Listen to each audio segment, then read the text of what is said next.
एवं आभार।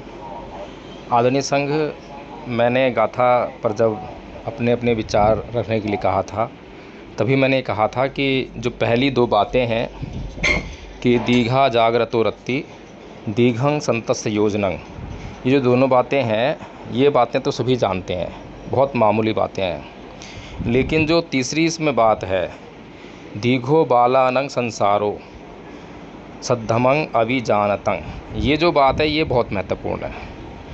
इसमें दो बातें हैं। पहली बात बालानं यानी कि मूर्ख लोग। अब इसमें जो मूर्ख शब्द का जो इस्तेमाल किया गया है, ये मूर्ख लोग कौन हैं, हमें उनकी भी पहचान करनी है। दूसरा यह है, ये सद्धम्म क्या है। अभी आदरणीय पूर्णा आईडी से जो आदरणीय थे, उन्होंने सद्धम्म को ज्ञान कहा, तो सद्धम्म ज्ञान तो नहीं है, ज्ञान तो किसी प्रकार का हो सकता है। फिर सद्धम्म और धम्म में क्या फ़र्क है, दोनों में बड़ा फ़र्क है, उसको भी हमें जानना चाहिए। जब तक हम इन दोनों बातों को नहीं जानेंगे, नहीं समझेंगे, तब तक इस गाथा का हमारे लिए क्या महत्व है और हम इस गाथा को अपने जीवन में किस प्रकार से प्रयोग में ला सकते हैं, ये हम नहीं जान पाएंगे। तो सबसे पहले तो इसमें जो शब्द है मूर्ख, तो इस संसार में मूर्ख कौन है, किसको मूर्ख माना जाए, किसे मूर्ख कहा जाए। तो इसमें यह कहा गया है कि मूर्ख लोग जो हैं, जो सद्धम्म को नहीं जानते हैं, उनका संसार चक्र लंबा हो जाता है। अब बहुत से लोग जो तर्क करने वाले लोग जो हैं, तर्क बुद्धि का उपयोग करने वाले लोग, वे तो केवल इसी जन्म की बात करते हैं। जैसे कि आदरणीय आचार्य नीलम बौद्ध जी ने बहुत लंबी अपनी बात रखी, अच्छा भाषण दिया, भाषण अच्छा था, लेकिन धम्म में जो जानकारी थी उसका अभाव दिखाई दिया। आदरणीय आचार्य तिनका जी ने भी इसी बात को समझाने का प्रयास किया और वो इसी जन्म से संबंधित रहीं। और मैंने अभी कुछ दिन पहले जो है, मुझे जानकारी में ये बात आई कि हमारे एक आचार्य जो साइंस जर्नी से बहुत संबंध रखते हैं, उनके बड़े फ़ैन हैं, तो उनको जो संघ में जो है कुछ बातें समझ में नहीं आ रही हैं, इसलिए जो है वो उनसे इत्तेफाक नहीं रख रहे हैं, इसीलिए वो जो है अब संघ में जुड़ भी नहीं पा रहे हैं। तो यहाँ पर जो है ये समझने वाली बात है कि बहुत सारे लोग धम्मपद संघ से जुड़े और धम्मपद संघ को कुछ लोग समझ पाए और कुछ लोग नहीं समझ पाए। लेकिन यहाँ पर एक प्रश्न और उठता है कि धम्म प्रचार का कार्य बहुत से लोग कर रहे हैं, धम्म को बताने का दावा बहुत से लोग कर रहे हैं, लेकिन अभी तक जिस प्रकार से हम लोगों ने धम्म को समझने का प्रयास किया है, उस प्रकार से मैंने बहुत कम देखा है। मैंने बहुत सारे भिक्षुओं को बोलते हुए देखा है धम्म पर। मैंने ये बहुत कम देखा है कि वो जो है उस तत्व को, जो सद्धम्म जिसे कहते हैं, उसको छू पाएँ, उसको जान ही नहीं पाते हैं। और धम्म की मोटी मोटी जानकारियाँ जो है लोगों को देने का काम करते हैं, जिसकी वजह से वो सद्धम्म को नहीं जान पाते हैं। तो ये कहा गया है कि बुद्धों का उत्पन्न होना दुर्लभ है, बहुत दुर्लभ है। बुद्ध जो हैं बहुत मुश्किल से उत्पन्न होते हैं। मनुष्य का उत्पन्न होना ये भी दुर्लभ है, बहुत दुर्लभ है। फिर धम्म को जानना, धम्म का श्रवण करना, ये अति दुर्लभ है। जो व्यक्ति धम्म का श्रवण कर ले वो बहुत दुर्लभ है। और फिर जो धम्म का श्रवण करके धम्म के मार्ग पर आरूढ़ हो जाए, वो सबसे दुर्लभ है। जो ऐसा कर लेता है वो तो मुक्त हुआ ही जानो। फिर उसका जो संसार चक्र है वो लंबा नहीं होता है। संसार चक्र से मतलब ये है, जैसा कि बुद्ध ने इस जीवन को, कौन से जीवन को, केवल मनुष्य के जीवन को नहीं, बल्कि इस संसार में उत्पन्न प्रत्येक जीव के जीवन को दुखमय बताया है। उसमें दुख ही दुख कहा है कि दुख ही दुख है। जातिपि दुःखा जरापि दुःखा व्याधिपि दुःखा मरणापि दुःखा शोक परिदेव दो मनस्य उपाया सापि दुःखा पियेहि विपयोगो दुःखो अपियेहि संपयोगो दुःखा यम्पि छंग लपति तम्पि दुःखं संखतेन पचुपादान खंदापि दुःखा। तो बुद्ध ने जो है इस जीवन में दुख ही दुख है। किसके जीवन में दुख है? इस संसार में उत्पन्न प्रत्येक प्राणी के जीवन में दुख है। तो प्रत्येक प्राणी जो है उत्पन्न होता है, मर जाता है, ये चक्र है। उत्पन्न होता है, मर जाता है। एक गाथा भी है इस पर जो है कि उत्पन्न होना और फिर जो है मर जाना, फिर उत्पन्न होना, फिर मर जाना, ये संसार चक्र है। इसको हम नहीं समझ पाए क्योंकि हम जो है तर्क बुद्धि वाले लोग हो गए हैं। बड़ी मुश्किल से जो है हमें तर्क करने की स्वतंत्रता मिली है। इससे पहले तो हमें जो है अंधविश्वास में लपेटा गया था, अंधश्रद्धा में जकड़ा गया था, बोलने का अधिकार नहीं था, नाना प्रकार के अधिकारों से वंचित कर रखा था। तो बड़ी मुश्किल से जब हमें बोलने का अधिकार मिला तो हमें जो है तर्क करना आ गया, और तर्क करना आ गया तो फिर तर्क ही करना आया। फिर तर्क के आगे हम जो है चलना ही हमने बंद कर दिया। तर्क के आगे हमने चलना ही बंद कर दिया। अब अभी कैंप में हमने मनाली में जो कैंप हुआ उसमें प्रज्ञा के बारे में समझा कि प्रज्ञा क्या होती है, प्रज्ञा कितने प्रकार की होती है। तो बताया गया कि प्रज्ञा 3 प्रकार की होती है: सुतमयी प्रज्ञा, चिंतनमयी प्रज्ञा और भावनामयी प्रज्ञा। जो लोग विपश्यना गए हैं, 10 दिन डकैत करके आए हैं, वे लोग जानते होंगे। लेकिन गए, नहीं समझा, नहीं कुछ लेकर आए और फिर से वैसा ही जीवन जीने लगे।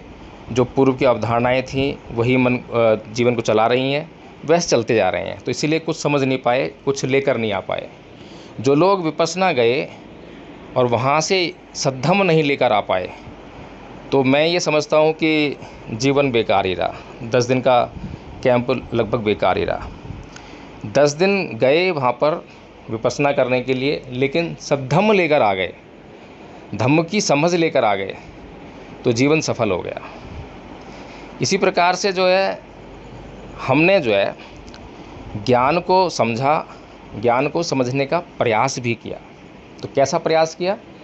पहली प्रज्ञा सुतमयी प्रज्ञा, कि ज्ञान को कहीं से पढ़ लिया तो उसको ज्ञान मान लिया, किसी विद्वान जन के मुंह से सुन लिया तो उसको ज्ञान मान लिया। तो इसी ज्ञान को मानकर जो है इसी के भीतर घूमते रह गए। एक तो हमारा जो है ज्ञान यहाँ तक रह गया। फिर कुछ लोगों ने थोड़ा सा और बुद्धि लगाई और सुतमयी प्रज्ञा से निकलकर चिंतनमयी प्रज्ञा में भी प्रविष्ट हो गए। जो किसी से सुना और जो कहीं से पढ़ा या कहीं से कुछ देखा तो उस पर अपना दिमाग लगाया, सोच विचार किया, तर्क किया और समझने का प्रयास किया। और अधिकतर लोग जो हैं यहीं तक फंस कर रह गए। अधिकतर लोग इस दुनिया के 99% लोग, बल्कि उससे भी अधिक लोग की आबादी ऐसी है जो केवल चिंतनमयी प्रज्ञा तक ही अपने ज्ञान को सर्वोपरि मानकर और वहीं रुक जाते हैं, उससे आगे नहीं बढ़ पाते हैं। मैंने कई बार उदाहरण दिया है कि तर्क करने वाले लोग केवल दीवार को देखकर केवल यही तर्क कर पाते हैं कि ये दीवार है, क्योंकि मेरी आँख देख रही है कि ये दीवार है और मैं ये साबित कर सकता हूँ कि ये दीवार है। मैं यहाँ पर 100 लोगों को बुलाऊँगा और 100 लोगों से पूछूँगा कि बताओ ये तुम्हें जो सामने दिखाई दे रहा है या दे रही है ये क्या है, तो 100 के 100 लोग बोलेंगे कि ये दीवार है, क्योंकि वो 100 के 100 लोग मेरी बात का समर्थन कर रहे हैं। इसलिए मेरा जो तर्क है कि ये दीवार है, ये दीवार ही है और यही सही है। तो सारा संसार तो इसी चीज़ को समझ सकता है, इसी चीज़ को देख सकता है, इसके परे नहीं देख पाता। अब जो लोग बचे हुए लोग हैं, यानी 99.9% लोगों में से भी जो बचे हुए लोग हैं, उनमें से बहुत कम लोग जो हैं ये देखने का प्रयास करते हैं कि ये दीवार है तो किस चीज़ की बनी है। चिंतन करने लगते हैं किस चीज़ की बनी है। फिर वे कहते हैं कि भैया इसमें ईंट है, इसमें पत्थर है, बजरी है, रेता है, पानी है, धूप है, मज़दूर है, पैसा है, रुपया है, ये सब उनको दिखाई देने लगता है। इसमें तो बहुत कुछ है। फिर उसमें से भी बहुत कम लोग जो हैं थोड़ा सा और आगे की यात्रा जारी करते हैं। वो ये देखते हैं कि भाई जो ये ईंट है, ये ईंट क्या है, ये ईंट जो है इसमें रेत है, पानी है, आग है, भट्टा है, मज़दूर है, वो देख पाते हैं। फिर उसमें से भी बहुत कम लोग जो है ये देखते हैं कि जो ईंट में जो रेत लगा है वो रेत क्या है। रेत तो बहुत छोटा कण है, दिखाई दे रहा है, लेकिन उसका भी विश्लेषण करते हैं तो कुछ दिखाई नहीं देता। दिखाई ना देने वाला भी उससे निर्माण हुआ है, उस रेत का, उस कण का। तो हमने यात्रा शुरू की थी सुतमयी प्रज्ञा से, और जो हमारी भावनामय प्रज्ञा है वो हमें सत्य तक लेकर गई। तो सत्य तक पहुंच पाना बहुत मुश्किल है। तो अब हम ये जानने का प्रयास करें कि इस संसार में जो लोग हमें दिखाई देते हैं उनमें कौन लोग मूर्ख हैं और कौन लोग ज्ञानी हैं। बहुत से लोग तो बुद्ध के धम्म को सुनकर या सुनते भी नहीं हैं, सुनने से पहले ही इनकार कर देते हैं। बहुत से मुस्लिम साथी हमारे धम्मपद संघ में आए, पता नहीं कौन से पुण्यकर्म रहे होंगे जो उनको जो है यहाँ आने का मौका मिला, या जो लोग विपश्यना में गए उनको मौका मिला, बुद्ध के धम्म को जानने का, सुनने का मौका मिला। लेकिन कुछ लोग ऐसे होते हैं जो किसी पानी के तालाब में डुबकी लगाते हैं, लेकिन गीला होने के बजाय सूखे के सूखे निकल कर वहाँ से आ जाते हैं। कितने दुर्भाग्यशाली, कितने बेचारे, कितने पीड़ित। डुबकी भी लगाई लेकिन गीले नहीं हुए। तो ये संसार ऐसे लोगों से भरा पड़ा है। हम देखते हैं कि बहुत बड़े पढ़े लिखे लोग हमारे सामने आसपास जो है विचरण कर रहे हैं। कोई प्रोफेसर है, कोई वकील है, कोई डॉक्टर है, कोई इंजीनियर है, बहुत पढ़े लिखे लोग, और हम उनको विद्वान मानते हैं, बुद्धिजीवी मानते हैं। हम कभी भी ये नहीं कहते हैं कि ये मूर्ख है। क्यों? क्योंकि हमारे जो मूर्ख और बुद्धिमान की जो परिभाषा है, किसी को मूर्ख समझने की परिभाषा और किसी को बुद्धिमान समझने की परिभाषा, उसका मापदंड केवल एक ही है कि वह पढ़ा लिखा है, वह सुतमयी प्रज्ञा का इस्तेमाल करके वो पढ़ लिख गया है, उसने चिंतनमयी प्रज्ञा का इस्तेमाल करके कुछ किताबें भी लिख दी हैं, कुछ रिसर्च कर लिया है। तो इतना ही मानकर जो है हम संसार में व्यवहार कर रहे हैं। लेकिन जो यहाँ भगवान बुद्ध कह रहे हैं कि दीघो बालानंग संसारो दीघो बालानंग संसारो सद्धमंग अभिजानतंग। जो व्यक्ति चाहे कितना भी पढ़ा लिखा क्यों ना हो, कोई प्रोफेसर हो, कोई डॉक्टर हो, कोई कुछ क्यों ना हो, इस संसार में बहुत अच्छा पद रखने वाला हो, बहुत विख्यात व्यक्ति हो, लेकिन यदि वो सद्धम्म को नहीं जानता है तो वह मूर्ख है। क्यों? क्योंकि मूर्ख व्यक्ति इस संसार के जो उत्पन्न होना और नष्ट होना, ये जो चक्र है, इसको नहीं जान पाता है। जब इसको जान नहीं पाता तो जो उसका मार्ग जो सुझाया गया है उस पर आरूढ़ नहीं हो पाता, उस पर चलने का प्रयास नहीं करता। और जो व्यक्ति मार्ग को जान ही ना पाए तो चलने की तो संभावना बहुत दूर रह गई। तो इसीलिए भगवान बुद्ध ने ऐसे व्यक्ति को मूर्ख कहा है। तो मुझे लगता है कि भगवान बुद्ध की इस बात को जानकर अब आप अपने चारों तरफ जब लोगों को देखेंगे तो आपको सभी लोग जो है मूर्ख नज़र आएंगे। तो यहाँ पर जो मूर्ख का मतलब जो है इस बात से है, उस बात से नहीं है जिसको हम सामान्य तौर पर समझते हैं, जो एक गाली के रूप में इस्तेमाल भी की जाती है, गाली सी लगती है कि इसने मुझे मूर्ख कह दिया। मूर्ख उस संदर्भ में नहीं है। मूर्ख इस संदर्भ में है कि वो सद्धम्म को नहीं जान पा रहा है, सद्धम्म को नहीं पहचान पा रहा है। हम धम्म के नाम पर नाना प्रकार के संगठनों में जाते हैं, नाना प्रकार के गुरुओं के पास जाते हैं। इस संसार में हर कोई व्यक्ति किसी न किसी धर्म को मानने वाला है, किसी न किसी गुरु की शरण में जाने वाला है, लेकिन सभी शरण, सभी धर्म सद्धम्म नहीं है। सद्धम्म वही है जो आपको मुक्ति का मार्ग दिखा दे, जो आपको आपके चित्त के विकार समझा दे, जो आपको ये समझा दे कि ये चित्त के जो विकार हैं, इनसे मुक्ति ही तुम्हारी असली मुक्ति है। जिस दिन तुम इन चित्त के विकारों से मुक्त हो जाओगे, जिस दिन तुम्हारा चित्त जो है शुद्ध हो जाएगा, परिशुद्ध हो जाएगा, उस दिन तुम्हारी मुक्ति हो जाएगी। ये संसार का जो चक्र है, उत्पन्न होना, व्यय होना, ये रुक जाएगा। तो आदरणीय संघ, ये जो गाथा है इसीलिए ये बहुत महत्वपूर्ण है।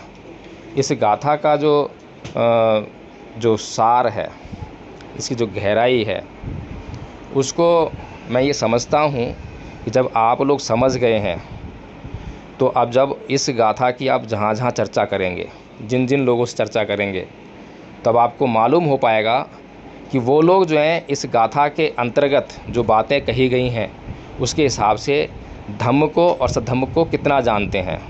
बहुत से लोग बोल रहे होंगे या सोच रहे होंगे कि बुद्ध के धम्म को जानने वाले लोग सद्धम्म को जानते हैं। नहीं, बुद्ध के धम्म की चर्चा हो रही होगी, बुद्ध विहार में लोग जा रहे होंगे, पंचशील का झंडा उठा रहे होंगे, अपने नाम के आगे बौद्ध लगा रहे होंगे, लेकिन फिर भी वो सद्धम्म को नहीं जान रहे होंगे। क्योंकि सद्धम्म को जानना मतलब मुक्ति के मार्ग पर आरूढ़ होना, मुक्ति के मार्ग को जान लेना। जो यहाँ संघ में बार बार समता की बात बताई जाती है, इंद्रियों की बात बताई जाती है, इंद्रियों के विषयों की बात बताई जाती है, इंद्रियों का अपने विषयों से संपर्क होता है, वेदना होती है, वेदना से संस्कार उत्पन्न होता है, संस्कार का निरोध करना होता है। ये जो क्रिया है, ये जो प्रक्रिया है, जो इसको जान लेता है, ये सद्धम्म है। नहीं तो धम्म की कितनी भी लंबी लंबी बातें कर लो, कितनी भी बड़ी बड़ी बातें कर लो, सब तर्क के पहाड़ खड़ा करने जैसी दिखाई देंगी। उनका सद्धम्म से कोई लेना देना नहीं है। सद्धम्म है तो आपकी मुक्ति है, आपके चित्त की शुद्धता है, आपका कल्याण ही कल्याण है। जी आदरणीय संघ, बहुत बहुत साधुवाद, धन्यवाद।